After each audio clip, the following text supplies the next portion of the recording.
I appreciated the meeting with the president, and as he said, it was a productive meeting focused on a place of shared admiration and love, which is New York City, and the need to deliver affordability to New Yorkers, the 8.5 million people who call our city their home, who are struggling to afford life in the most expensive city in the United States of America.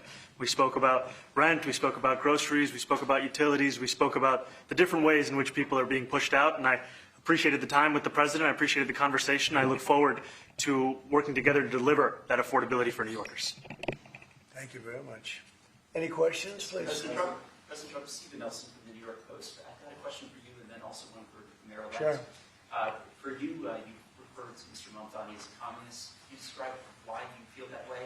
And also, will you do anything to stop him from arresting Prime Minister Netanyahu if he visits New York? Well, we didn't discuss your second part of the question. And on your first part, I mean, he's got views that are a little out there, but who knows? I mean, we're going to see what works, or he's going to change also. We all change. I changed a lot. From when I first came to office. It's now quite a while ago. It's quite a while. My first term was great. We had the greatest economy in the history of our country. We're doing even better now. We're doing much better now than we did even the first term. And I can tell you some of my views have changed. And we had discussions on some things. I'm not going to discuss what they were, but that I feel very confident that he can do a very good job. I think he's going to be. I think he is going to surprise some conservative people, actually, and some very liberal people. He won't surprise them because they already like him. And Mr. Mamdani, it sounds like you had a productive discussion, but just days ago you referred to President Trump as a despot who betrayed the country. You said you would be his worst nightmare and accused him of having a fascist agenda.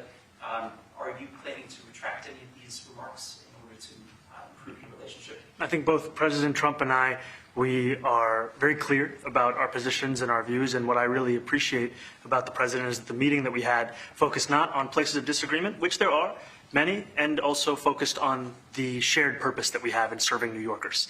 And frankly, that is something that could transform the lives of the 8.5 million people who are currently struggling under a cost of living crisis, with 1 in 4 living in poverty.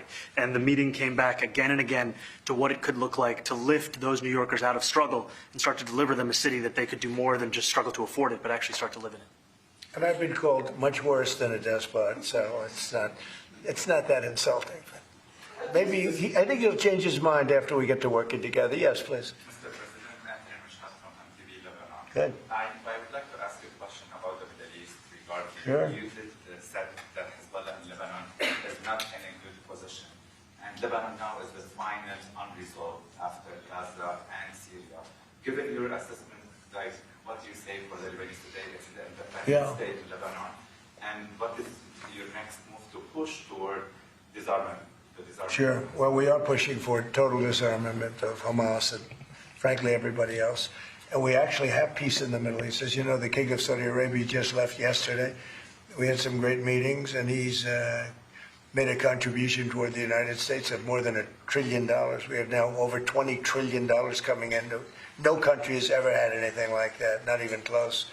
If you go to 2 trillion or 1 trillion, it's a lot. We have 20 or $21 trillion.